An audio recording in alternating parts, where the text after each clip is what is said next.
Gloucestershire batted out much of the last day of their LV County Championship match with Glamorgan in Bristol to earn a draw, with Will Tavares showing some of the skills that made his uncle a household name back in the 80s.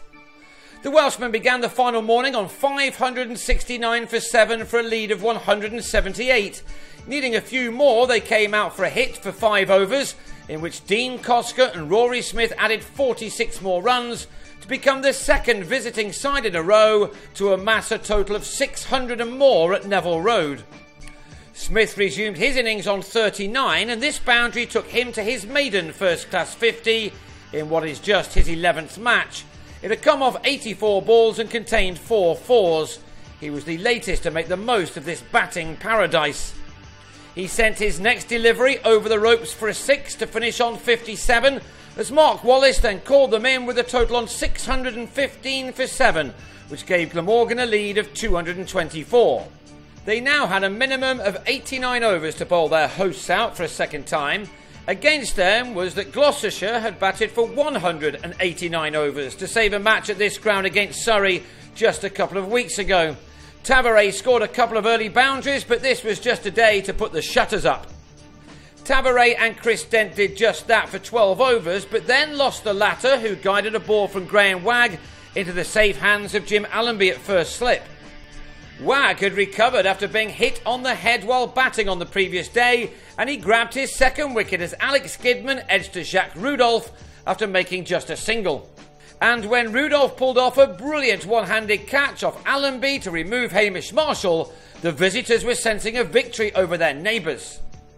Gloucestershire were now on 49 for 3 in the 22nd over and needed 2 batsmen to stop the rot that was developing.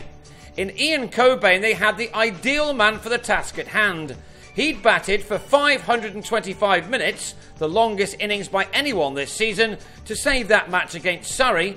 Having batted for 146 overs on that occasion, seeing out 67 this time around probably felt like a breeze.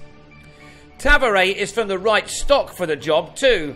His uncle Chris used to bat as if he had a brick wall in front of him to annoy many an international attack back in the day. Will has made an impressive impact on this team in his debut season, but has rarely been asked to defend for this length of time.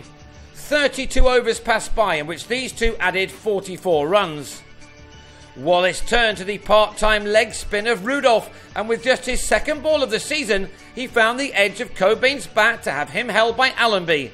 This time, Cobain's innings lasted only 113 minutes.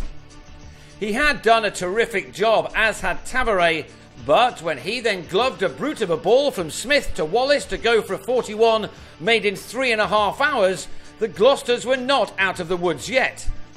Indeed, they were now 5 down and still had 33 overs to survive. There followed a lot of this, but not an awful lot of this, as Will Gidman and Benny Howell kept their wits about them. The last hope for Glamorgan was the second new ball, but Gidman had no problem facing that either, and with 5 overs of the day left, Wallace decided that enough was enough, and that was that. Gidman had batted for nearly 2 hours for his 47, while Howell, normally an attacking player, saw out 100 minutes for a boundaryless 13, as Gloucestershire ended on 165 for 5 after 84 overs.